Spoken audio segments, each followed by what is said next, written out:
আসন্ন কোরবানির ঈদ উপলক্ষে ক্যাটল সিটি হিসেবে খ্যাত সিরাজগঞ্জে প্রস্তুত প্রায় ৬.৫ লাখ গবাদি পশু, যা জেলার চাহিদার চেয়ে দ্বিগুণ। কোরবানির পশুপালন লাভজনক হওয়ায় অন্য পেশার মানুষও এখন গরুর খামার করছেন। খামারিদের আশা, কোরবানির পশু আমদানি না হলে তাদের উৎপাদিত পশু ন্যায্য মূল্যে বিক্রি হবে। তবে ঈদে পশু আমদানি না করার বিষয়টি নিশ্চিত করেছেন জেলা প্রাণী সম্পদ কর্মকর্তা। সিরাজগঞ্জ প্রতিনিধি ফেরদৌস হাসানের রিপোর্ট জানাচ্ছেন শরীফুল ইসলাম। ভীষণ নিয়ে এলো ফুলঝুরি মেগা অফার সিজন 6।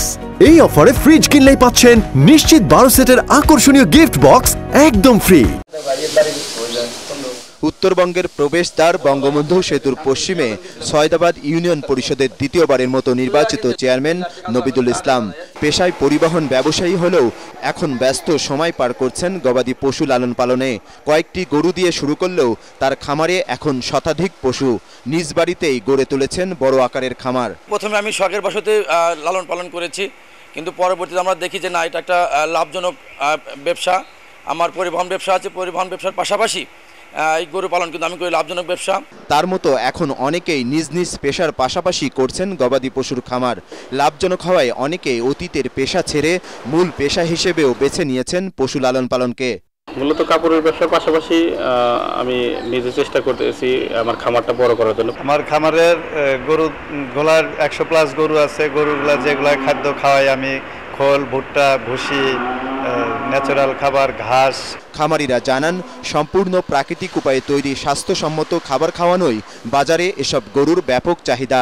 এতে কর্মসংস্থান হচ্ছে অনেকের। এখানে ইনশাল্লাহ আমরা তিন থেকে 4 জন লোক কাজ করি। এখানে আপনার হতেছে এগুলো 3-4 রকমের জাতের গরু আছে। এখানে এসে যা দেখলাম, এখানে সম্পূর্ণ প্রাকৃতিক খাবার খাওয়ানো হচ্ছে গরুকে এবং লাইভ স্কেলে গরু মেপে ইচ্ছা অনুযায়ী গরু নেওয়া যাচ্ছে। জেলা প্রাণী সম্পদ কর্মকর্তা জানালেন, সিরাজগঞ্জের 9টি উপজেলায় ছোট বড় মিলিয়ে 17,000 খামার আছে। এসব খামারে মোট 1,73,000 ষাঁড় সহ 6,24,000 বলদ, গাভী, মহিষ, ছাগল ও ভেড়া রয়েছে, যা জেলার কোরবানির পশু চাহিদার প্রায় দ্বিগুণ। আসন্ন কোরবানি উপলক্ষে আমাদের এই জেলায় এবার চাহিদা আমাদের 2,17,000 আর আমাদের মজুদ আছে 6,24,000। গত বছরের তুলনায় আমাদের প্রায় 50,000 মতো গবাদি পশু এবার উৎপাদিত বেশি হয়েছে। গবাদি পশুপালনে ক্যাটল সিটি হিসেবে খ্যাত সিরাজগঞ্জে প্রতি বছরই গড়ে উঠছে নতুন নতুন খামার, যা দেখে উৎসাহিত হচ্ছেন আশপাশের জেলার মানুষ। Bureau report, ATN Bangla.